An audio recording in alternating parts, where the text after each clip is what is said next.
The Christian Atheist is also available on YouTube, and you will find other great content, including the literature I frequently refer to, on our Simple Gifts podcast. If you find our content helpful, consider supporting us through PayPal at romans5@comcast.net. Welcome to the Christian Atheist, where faith and reason fuse in the incarnation. Episode 50, A Matter of Faith, Part 4. Critic. Faith is irrational. I accept nothing on faith. The Christian Atheist. You, like every other human being, live by faith, as there is no other way to live. We have certainty about nothing, which leaves only faith. There is only one word in Greek for faith and belief, pistis. They are one and the same. Critic. I don't need certainty. I doubt that it does or can exist. Nothing in science or logic expects or promises certainty. Comment. The critic is wrong here about logic. Deductive logic, by definition, does claim certainty for its conclusions. The definition of validity is that if the premises are true, then the conclusion must be true. Admittedly, this is a formal certainty, and in terms of content, all valid arguments depend upon basic assumptions that we accept as true. That is, all grasping after truth depends upon faith, taking foundations as given, as evident. This point, however, is the same one I made to the critic about the nature of formal systems like geometry, which he uncritically rejected. Complex human understanding is built on axioms taken on faith, not faith as the critic defines it, but rather as it has always been defined, deciding to stand on something evident but unproven, unprovable.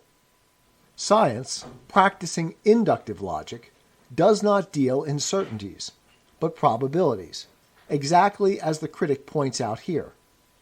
Even probability depends upon basic rational assumptions, however, and belief is not compelled by probability or evidence.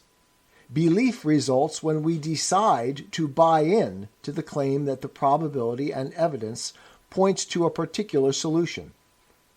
End comment. Critic. Frankly, I don't care if the Greeks defined faith and belief as the same. I do not. Furthermore, language changes and becomes more refined and exacting with time. Comment. We do not have the right to define terms subjectively according to our own needs and desires. This is the lunacy we are dealing with in today's world, as a direct consequence of the dominance of Hegelian thinking. Language is an intersubjective construct, a social but mostly objective reality to which, as individuals, we must subjectively conform ourselves, not the other way around, whether we like it or not. How words are used presently, and how they have been used historically, must be the primary determinant in any honest definition. This is basic deference to empirical reality, upon which all scientific inquiry depends. I do not deny that usage, and thus definition, changes over time. But this process is evolutionary, slow. It is a subject of serious ongoing debate whether language improves or declines, becomes more or less complex. And by extension, the claim that language becomes, quote, more refined and exacting with time is decidedly up in the air. End comment. Critic. The truth is what the facts are. If you have no facts, you have no truth. I will accept anything for which you can demonstrate facts or evidence. However, I will dismiss as opinion any claims made without evidence. Comment. This claim requires a full episode by itself. As what the critic is saying is correct, of course. Though to say, quote, I will accept anything for which you can demonstrate facts or evidence, is definitional of a credulous or naive person, one who will believe anything. a charge he would like to pin on theists rather than on himself. To be fair, he would very appropriately respond that the facts or evidence provided must be credible, or verified, or some other value term that means it is good or true facts and evidence. But this is precisely where his hidden assumptions undermine his stated position. He is assuming the facts and evidence are not in dispute, that they are settled and certain, unproblematic. This is almost never the case. What does the evidence point to? What counts as evidence? Who determines the facts? What the facts mean, and even their status as facts, is always more complex and uncertain than our critic believes.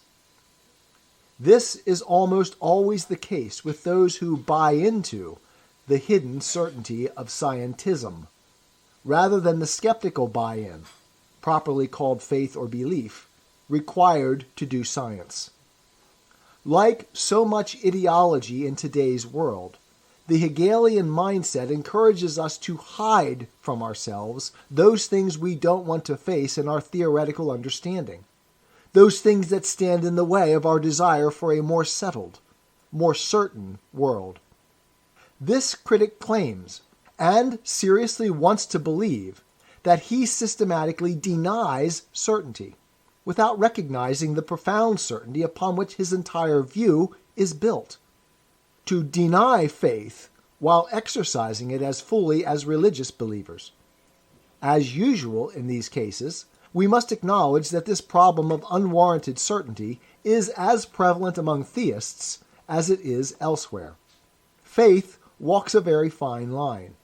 It must never forget itself as faith, as acceptance, as decision, as the willingness to act in the face of uncertainty.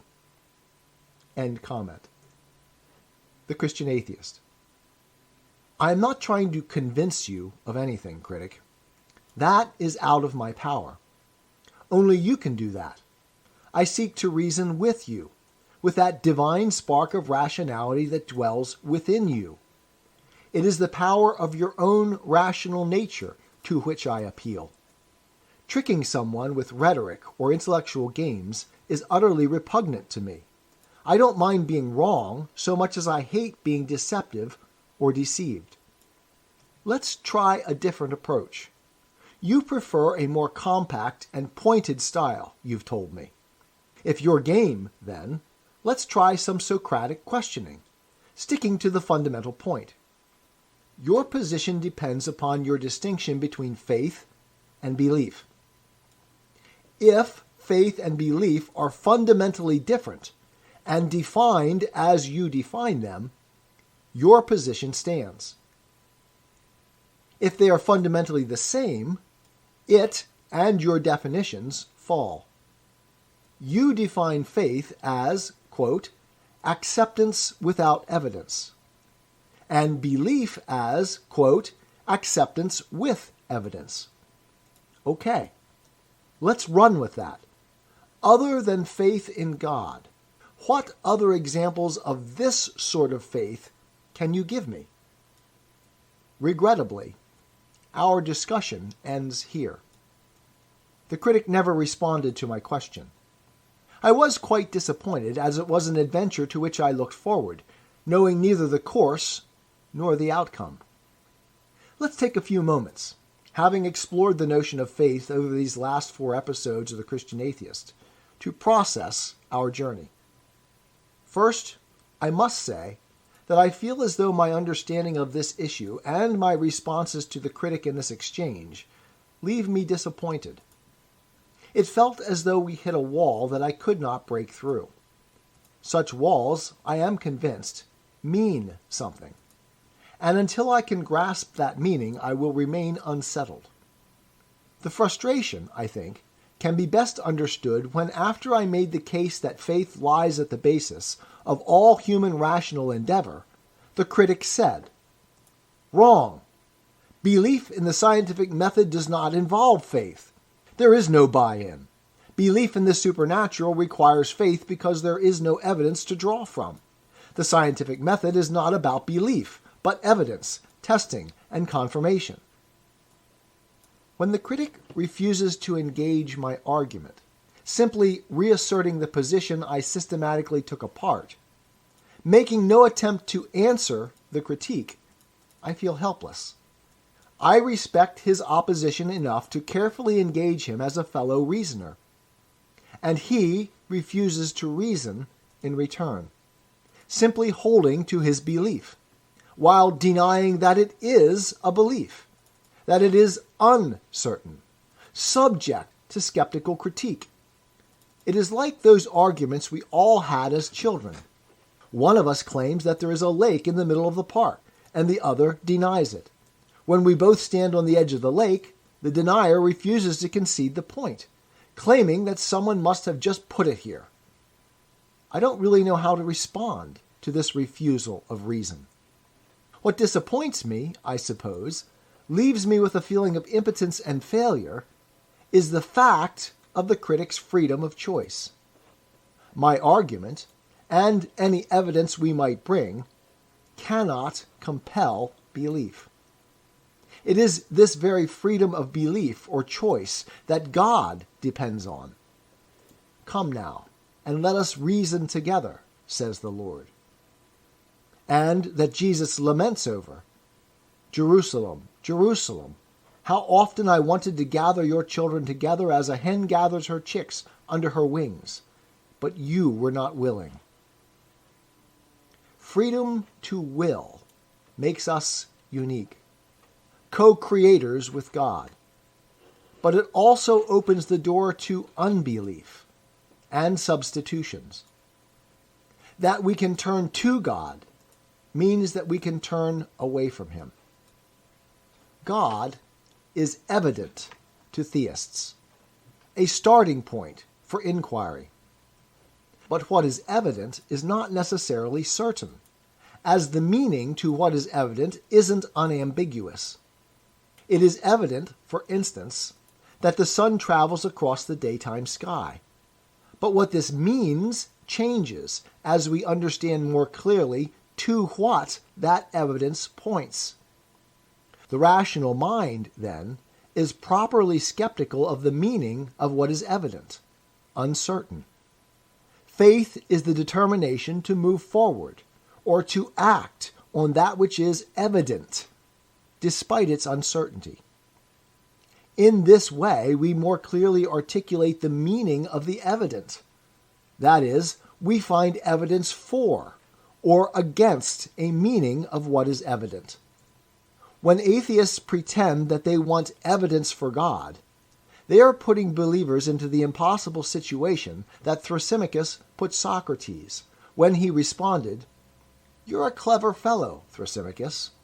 You knew very well that if you ask someone how much 12 is, and as you ask, you warn him by saying, 'Don't tell me, man, that 12 is twice 6, or 3 times 4, or 6 times 2, or 4 times 3, for I won't accept such nonsense.' Then you'll see clearly, I think, that no one could answer a question framed like that. Evidence for black holes only came about after we postulated the possible existence of black holes. Now, I don't mean that the evidence, that is, the reality showing itself, wasn't there all along, but the question of what the evidence was evidence of was unclear. What this proves is that the indexicality, or intentionality of the evidence, is a matter of human choice. Not, admittedly, arbitrary choice, as it is severely constrained by the nature of what is evident, but chosen nonetheless, which is exactly the picture of faith that I am trying to paint. Faith is the choice of the meaning constrained by that which is evident. The clearest definition for faith that I can give at this point is that faith is the determination to move forward, or to act in the face of uncertainty. Certainty is the ideal of knowledge. of faith. But it must not be short-circuited here on earth. Certainty is the asymptote we approach through faith.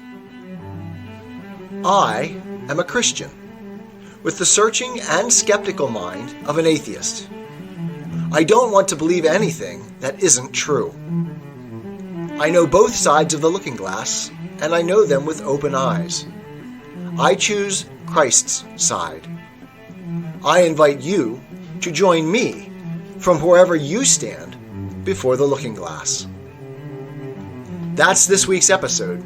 Thanks for listening. And remember, you can have your religious cake and eat it too. You can have reason, respect for science, a 21st century worldview, and be a Christian.